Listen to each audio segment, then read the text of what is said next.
Just a heads up for next week. Everybody, I'm sure, enjoyed on the Zoom seeing the video of Coach's head leaning into the computer. It was rather amusing. I couldn't hear. That's why I was leaning in to hear. I know. Well, an alum who was at the game, a guy named headphones? James Green, works for a company called Jabra, and he actually gave us a speaker.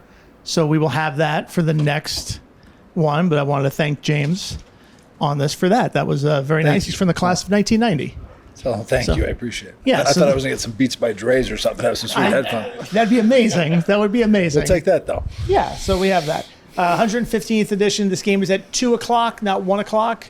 Just a little different from some of the other home games that are on Altitude and on the Mountain West Network. And with that, Coach, go ahead. Exciting game, big game. Two teams, 2-1, and you look at the opportunity to be 3-1 for both teams. We haven't been there since 2000. First time for us since 2007. For them, it would be 1999. Yeah. So these have been some football-starved, successful fan bases, and going to be a big game. I think the bye week was good for us. Got a few guys a little bit more healed up who might not have been able to play last weekend, and we're going to have to play well. I expect New Mexico State's best shot, and I think they certainly got flattered. Their win over Tulsa, looked a lot better after Tulsa beat Oklahoma State. So I know this team has our attention, and we had a good first practice yesterday. We got to continue well on the practice field today to be ready to go. I think Coach Sanchez does a nice job, a guy I've known for a long time, and he's got a lot of pride in this matchup, being an alum as well from New Mexico State. So open to questions. Ton of new guys for you on the roster, and of course you guys on staff are all new to it as well. How do you educate guys in the rivalry, without having a ton of experience in it? Well, we had a few of the veterans have talked to the team a little bit about the game and what to expect. We're going to have some former players, stop by to talk a little bit about it. So it's an education process. We need a trophy for this game too. I think we're missing an opportunity.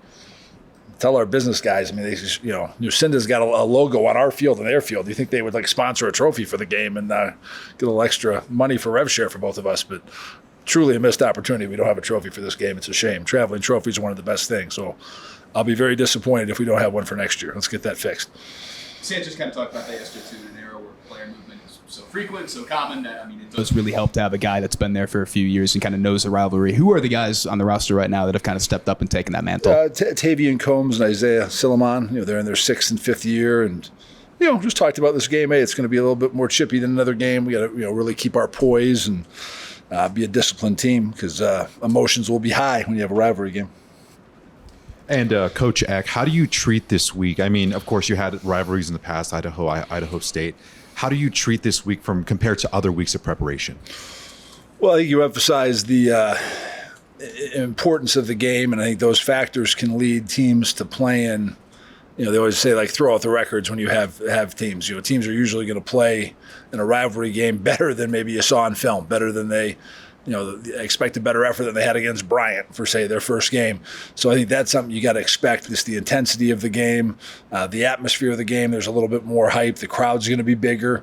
We're going to have to do a good job of keeping our poise even on offense because I'm sure, as you when you add those fans, whatever. If we have 30,000 fans and we had 17 the last game, those other 13,000 are probably rooting for New Mexico State, or they're not going to be the most skilled fans. They're probably going to be loud when we have the ball. So we got to be poised, and we can't be jumping off sides and things because there's going to be more noise in the stadium. But despite those factors that make add to the intensity and of that, the same factors that win any game, we're going to win this game. Who executes better, who makes more plays, who plays cleaner football. So we got to do those. The recipe doesn't change how we win. And how is the status of Scott Humphrey for this game? Is there anything that you can share? He's looking good. He practiced some yesterday. Expect him to practice and do everything today. So I think he's probable. And then the last question is just with such a talented running back room, they're in the top 10. 3 of the guys are top 10 rated guys on PFF.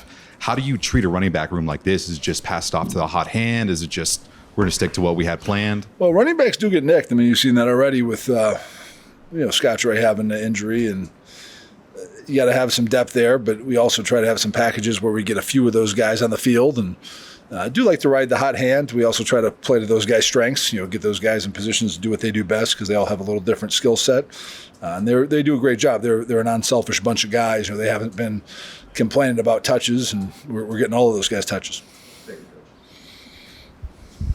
going back to the rivalry, Coach, with players now having multiple schools, is there more education about the importance of a rivalry than there was in the past? Yeah, I think so. I think there definitely is. I think there's not as many guys who've grown up in it. And, I think if you look at both of our rosters, I think we probably are both like in the, 10 to 15 New Mexico guys. So it's not like, half of our roster is New Mexico guys. So it is a new rivalry that we have to educate guys on so they're not surprised by the intensity and speed of the game. But certainly it's a lot different than it was before the transfer portal and NIL, where you had, 70 players back every year who knew about it from last year. And the second part is coming off a big one like you did a couple of weeks ago, and then having a week to soak it in. Players kind of reading their social media and how great they are. Do you have to do any more education about calming them back down and getting them back to business, and how do you approach that? Yeah, and we talked a little bit in our meeting yesterday, and I think having the extra week helped with that. But, we talked about just, went over some scores that are perplexing, because in college football you'll see some scores of, one team lost to this team by this much, but then beat this other team by this much, and how is that possible? And it's because teams weren't ready.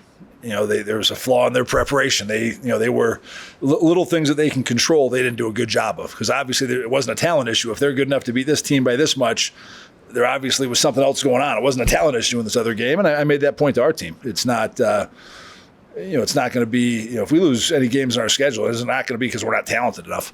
It's going to be because our championship behavior is not good enough. It's going to be the Lobos beating the Lobos, whether it's, the way we practice, the way we are just building championship habits and everything we do, the way we play. So that was a big message that, it's about us, and there's no, college football games are not computer simulations. Who would win the most if you play this matchup 1,000 times. It's a one Saturday for 3 hours, and you got to play better for those 60 minutes. Coach, you talked about intensity in games like this and maybe getting a little chippy. Your team's been really disciplined in regards to penalties and how good you've been.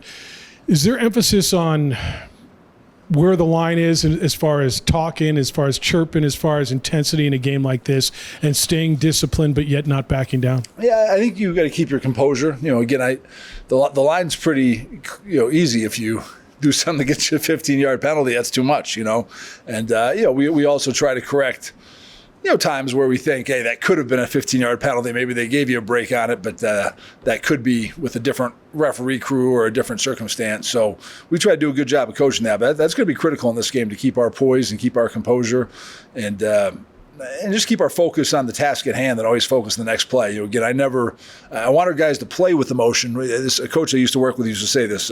It's a great quote. Play with emotion, but you can't let emotion play with you. You can't get so wound up that now the next play you have a bust because you were talking so much after the last play.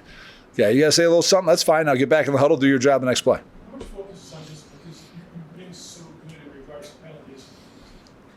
Considering the history over the last couple of years of this program, how much focus is on discipline in regards to where the penalties are in that sort of? We don't talk about discipline a ton. We talk a lot about accountability, doing what you're supposed to do and when you're supposed to do it, and just, having championship behavior in all things. And I think probably discipline is certainly an element of that. But, we focus on, we talk a lot about the Lobos not beating the Lobos. That's not something, we want to be a team that's tough to beat. And I felt that was one of the key ways of turning around a program that's been struggling, is just to start, just don't screw it up. Even if you don't make any plays yourself, if you don't screw it up, I think you can get to 500 just by doing that. So that's something we talked about. Oh, excuse me, Coach. You feel like the strength of this team is the balance between offense and defense, number one, and then number two, Darren Nagu. It's only his second game. Do you expect to put a lot more pressure between him and Newby against the Aggies this Saturday? I think we're still. I think the season's still young. I think we're still defining the strengths of our team. I do think to have a really good football team, you got to be strong in all three phases. You can't rely on one phase to carry and be weak in two other phases. So I do think we have the opportunity to be really good in all three phases. We got to keep growing and getting better. I think all areas, all three phases have some improvement areas to have. And then Agu played well last week. I mean, Agu played I want to say 30 snaps and did a nice job coming off the bench. Probably will still come off the bench this week, but I think he'll certainly continue to have a big role, and I thought he did a heck of a job in his last game. He ended up missing some practice last week. It was a little thing. He had like a little stitches he had to get in his knee, and it was like right on where it bends. So it wasn't like serious, but it was just they had to let it heal a little bit. He practiced yesterday, but I think he's still working a little bit on his conditioning and things. I don't know if he'll be able to go much more beyond 30-some plays. I was surprised he was able to get 30 in his first game. I wouldn't expect him to play much more than that, but I think he can have a valuable role in those plays. I don't think I'm pretty sure you didn't see him last year. Obviously, they got Logan Fife kind of coming over from Montana, an upgrade at the quarterback position for them. What have you seen out of him, and what does he kind of present for you guys? I think he's a good player. We did not play him last year at Montana, but we saw him on crossover film, and he's accurate. He does a good job with RPOs. He's a good enough athlete to get you a few first downs running the ball. I think he's got some moxie and some toughness. You kind of see him as a guy that I bet the O-line there likes to play for him and things. So definitely a guy who's got to respect. A lot of screens in this offense too. I mean, and they do pass a lot more than they run it. I mean, what are the kind of the things that you emphasize playing we an do a offense good like job this? against their screen game. Gavin Harris, their tight end, they do a good job of screening to him. I think they got two really, really good receivers in P.J. Johnson and Donovan Fappel. And we'll see. It's still early in the year. Like I said, I'm sure they don't like where they're at running the ball, yards per carry and things. So I'm sure that's been a point of emphasis that they want to be more physical and run the ball better. I hope they get that fixed next week, not this week, and we can continue to limit them in the run game and try to make them, more one-dimensional. But I'm impressed. They haven't given up a lot of sacks for how much they're throwing it and things. I think they're doing a good job. And the Q, I think he protects himself because he gets the ball out quick. He does a good job of getting out of his hands. Jason, you're talking about a traveling trophy. There is a new traveling trophy that was made this year by the student section, the Hellraisers, and an NMSU student section. Good. It's called the Roaster. It'll be announced later today. It is a chili roaster. Good. And I'm curious what your reaction to that is, that the two student sections have put it together. Carlos put it together. We got to find out where it is, and then I want to hopefully win this game and go pick it up and carry it all around the stadium. And well, good luck. You'll need some of your offensive linemen probably, because it is a full-sized chili roaster. What do you think, though, about these two student sections kind of coming together in a rivalry? I know you haven't been here for the past rivalries, but a rivalry that's gotten pretty nasty, like good rivalries sometimes do, but it's sometimes crossed the line. This rivalry is a pretty heated one, even though it gets overlooked. I hope it doesn't cross the line. Again, I hope it's really competitive. I found a lot of people who I've met some people who are Aggies who say, hey, I root for the Aggies when they play the Lobos, but the other days of the year I root for them, which I kind of have felt that. I mean, I'll root for these guys when they're not playing us. We're not in the same conference or anything. So I hope it doesn't cross the line, but it's good to have some passion and have some debate. And, probably I think they asked me this on the TV show, the best rivalry, in-state rivalry I've been involved in is I coached 1 year at Montana State. And that is a really big rivalry, Montana State, that carries over kind of year-round. And I remember I had a booster the first year tell me, he goes, I'd rather have you go 1-10 and beat Montana than go 10-1 and lose to Montana. And I kind of laughed at the time thinking that wasn't true, but then after being through it a year, I think he was probably true. So I don't think it'll come to that point, but I think it's great it's a rivalry. I think it's great that students are getting involved with that. I know our student tickets are close to being sold out, and I'll stick to my pledge. I want to see 30,000 there. I'll be disappointed if we don't have 30,000 people in this stadium. So the other part is you've talked since you got hired about games like this and about getting that stadium full. You're in game week now. It's kind of out of your hands at this point. You've done your pleading to the fans to come to this game. Is this a little bit I might do one more selfie. You might do one more. Is this a little bit of a litmus test to kind of see where you guys are? I know it's really early in the season, but is this a test? You guys kind of have done your part, and now the fans kind of have to do theirs? Yeah, I don't know that. I mean, I think it's a big test for us as a football team, because there's a big difference between being 3-1 and 2-2, and there's a big difference in keeping momentum going after that. So I think it's a big test for us. I'd say it's a big test for our fan base too. Just how do the people of Albuquerque view this team? And again, I think I think fan bases have never been more important. They've always been important, but I think their importance now is, you look at a team like Texas Tech that has gone, they were always kind of a middle to bottom team in their conference that now is surging to the top. And that's really their fans and their boosters who have made that happen. So I do think it's, we both have to step up this weekend. We got to step up, play our best football. And I think our fan base needs to step up and be their best this weekend. Coach, from an offensive game plan standpoint, their defense gives up almost 190 rushing yards a game. You guys are almost averaging 190 rushing yards. How important are the running backs, especially your trio, this game against the Aggies? Yeah, I think really every week we talk about we want to win the rushing battle. I mean, that's an important thing. And you look at, it's pretty simple. Our 3 games, the 2 games where we won the rushing battle, we won. The one game that we lost, we lost. And I think this game is probably even more important because they have not been a good rushing team this year. So I would hope that we could dominate those 2 categories and be the more physical team. But I think we got to have balance on offense too. They've played a lot of too high defense, with their box not as heavy. But again, if we don't get a few more plays out of our passing game, somebody's going to say screw it and just stack the box and play everybody down tight. So we got to be ready for those moments and ready to win one-on-one and have some good concepts. If we get a team who wants to change it up and play us all man, which happens sometimes. Sometimes teams try to change up their tendencies and what they've done. So we got to be ready for everything. But I'd like to see our run game with our O-line, tight ends, running backs continue to improve throughout the year. Are you expecting to get Keegan back this week? Yes, he's back. He practiced well yesterday. And then Marcus Vincent also as well. Is he going to be back anytime soon? He's out. No, not for a while. Okay. In regards to Sanchez mentioned yesterday he's known you for a long time, and you kind of said that too. What can you kind of share about your previous interactions with Tony? Yeah, I met Tony for the first time. I thought he was an impressive guy. He was head coach at California High School. This is probably like 2005, 2006, somewhere in there. And I was an assistant coach at Idaho, and we were recruiting one of his old linemen. We didn't get him to Idaho. I think he ended up going to Nevada. I thought Tony was great. It was one of those things I visited with the kid after school.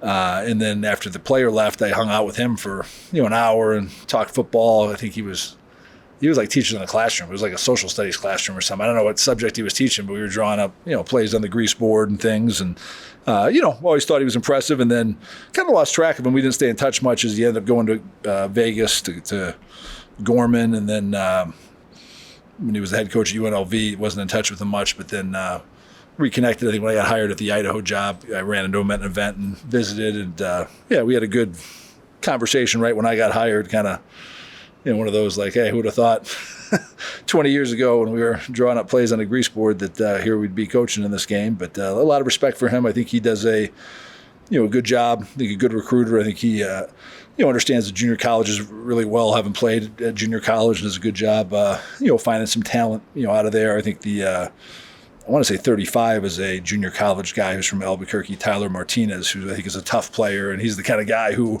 I'd expect him to play like the game of his life against us, because I know he'll be highly motivated coming back here from Albuquerque and doing a great job. So he's done a good job there. I think obviously being with Coach Kill was a great opportunity for him because Coach Kill is such a great coach, and I know he'll have his boys ready.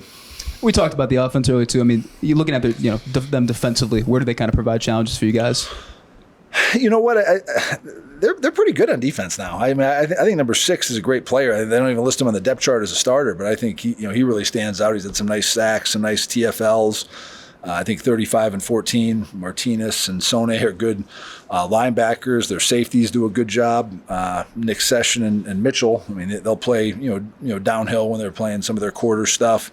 I think they got a good good defense. They've defended well, and even last week that La Tech score is a little deceiving because some of those points were scored by La Tech's defense, on the field. So I think they've done a good job, and I'd say up to this point, their defense has been the strength. As you look at them, statistically and things.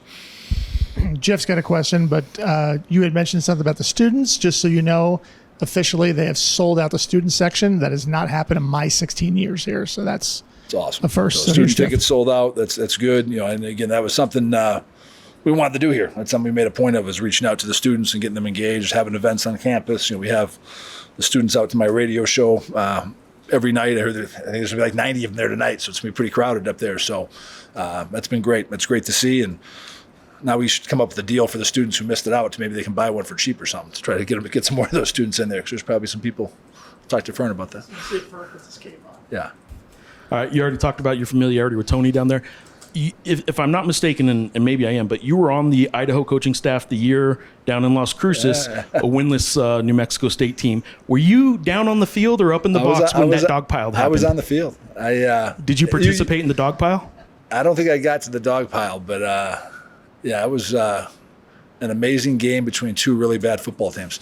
So I hope there's a lot better football on the field than that Saturday. That was like two really bad teams trying to lose the game multiple times. And I remember that game because it was double overtime. In the first overtime, I want to say we threw an interception and they ran it back to the 1 yard line.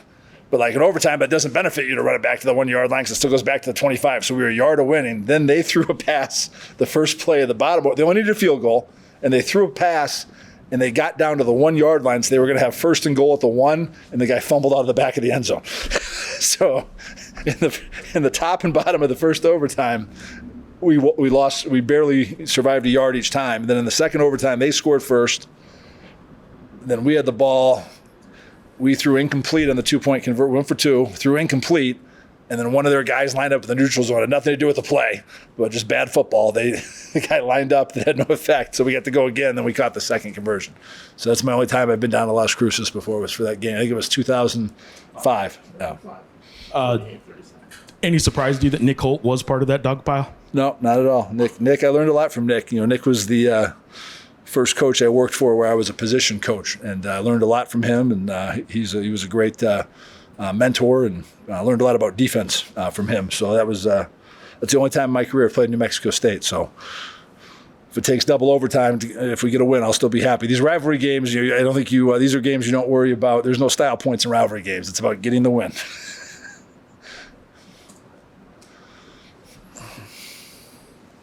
So, Coach, I understand it's, you want to win a conference title, bowl game, those are the big thing, but this is always a matchup that you circle. Again, I know you've talked about the rivalry, but how big is this matchup to come out, hopefully, the best team in New Mexico? You know what I'm saying? I think it's big to win the state championship in New Mexico. I think this is probably big for our casual fans.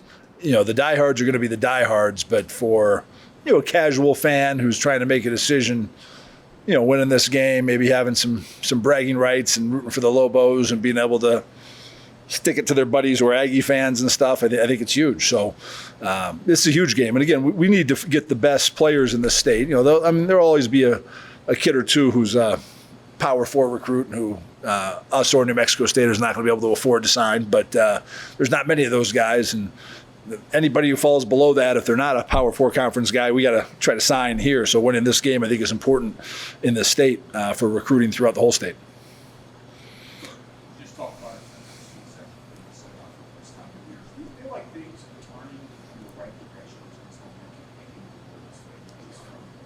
Yeah, I think it's turned. I think things are going in the right direction. Now we got to keep the momentum going, but I think there's no question we have things in the right direction. Again, I think not a lot of people would have predicted us to be 2-1 right now, and this game to be big. I think we clearly have things going in the right direction. And maybe I didn't know how long. I knew we'd eventually get it going in the right direction. I didn't know how fast it would be, but we can't feel good about ourselves. We got a lot of work to do. This will be our first time playing this rivalry game, and we got to play really well. Again, what we've we don't get any points on this board to start the game because we beat UCLA a couple weeks ago. It's still 0-0. We got to earn everything this Saturday, and we got to play really well against a team that'll be highly motivated. And I told the team that this game means a lot to them too. It's not like I thought we played harder than than UCLA, and I thought we would play harder than UCLA.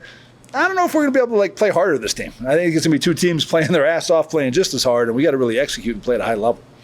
We've seen coaches here in the past really talk up the importance of the rivalry and say it means everything. We've seen coaches kind of say, well, it's just another game, and that's what makes it important. Where do you kind of fall on that scale? No, I think it's a bigger game than average. I think this game means more to the people in the state, clearly, than our fan base than like Idaho State or something. And the Michigan game is different, where probably a lot of people felt good even though we lost. This is a game you got to win, and it is important to win. And is critical. So I think these rivalry games are huge. And, again, we got to, I think there's diehard Lobos, there's diehard Aggies. It's like an election. You got to win the independents in the middle. We got to win those independents and get those people to be Lobos to support us to fill the stadium, because there's not, if there was 37,000 diehards, we'd be selling out every game. Okay, there's not. We got to get some more of those casual fans and get people on the bandwagon who maybe are more independent, and everyone loves a winner. So we got to win these games. The news dropped last week. The spring transfer window is being eliminated, or on track to be eliminated. I know a lot of coaches were in favor of that. A couple weren't. What are your kind of thoughts on that? I like it for a couple reasons. One, I think just having one transfer portal window helps you set your team earlier. And like we lost a kid we thought was going to be a starter, in the late portal window. I also think the timing of it, and I think that's still up for debate a little bit when the timing of it is. For us, when we start school, like this January, our classes start January 20th. So I think we have plenty of time if it's the 2nd through the 11th to get turned around and get guys in school.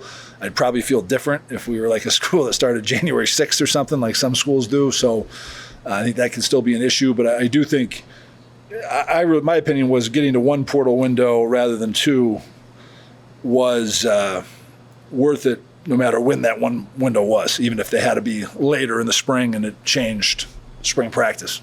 There's an or between Dimitri Johnson and David Murphy at what I presume is the will linebacker spot.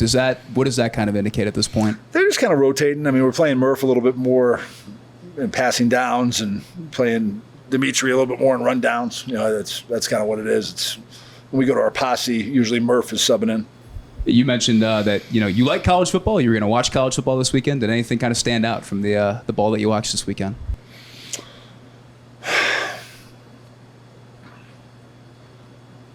It's a good question. Probably, I wouldn't say there was like an overriding, theme that I noticed. I did think that, you saw some perplexing, scores like San Diego State, drilling Cal after Cal was 3-0, which, tells me two things. Tells me that like San Diego State just was not at their best when they played Washington State and got drilled, because then Washington State's gotten drilled the next 2 weeks, and Cal wasn't at their best, last week after being there. So just a good reminder, you got to be at or near your best every time you come out, and that's critical. And you got to build that consistently.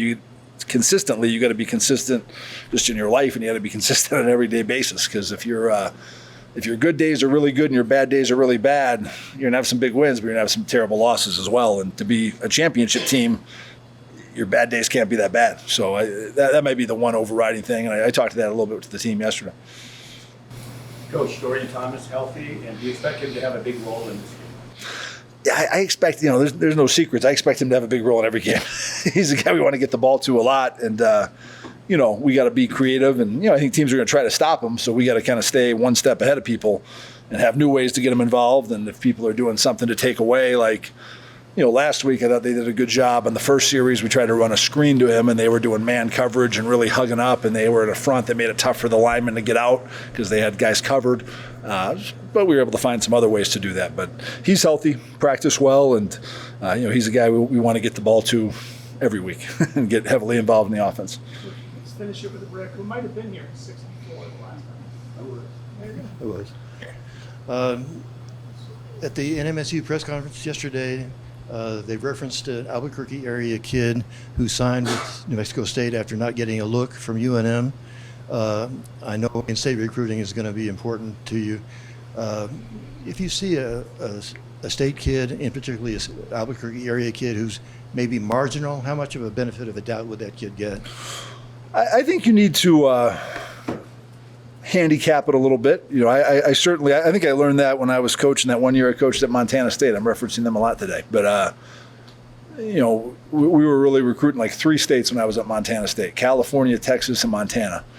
And, a lot of recruiting, you're watching, tape from their junior year, like in the, February of their junior year. And when you watched, if I was watching O-linemen from those 3 states, the guys from California and Texas always look better because, they probably were in schools where they, maybe just played football, where a lot of the Montana kids were multi-sport athletes.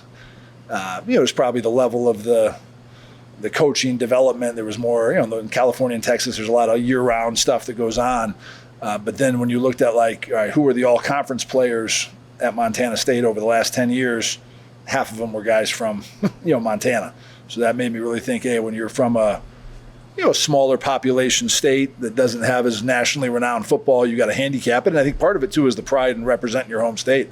I think David Murphy is a great example of that. I don't think you'd put David Murphy is especially just looking at his total package of size. He's pretty fast, but size, speed. He's not the biggest guy. He's a very undersized linebacker, but I do think his passion and pride of representing the state is a part of what makes him a good player and a guy who's in there at crunch time and has had, 2 huge plays, 2 weeks in a row for us. So we have to do that. And again, I do, it's not, I couldn't have done anything about it because like Tyler Martinez was recruited to New Mexico State before I was hired. But yeah, I don't like it when I see a really good player from Volcano Vista that's starting for them. And I think is a really good player that I think, he'd look pretty good in our uniform. So good recruiting by them to get him. But I don't want to see those guys in the future. I don't want to miss those guys.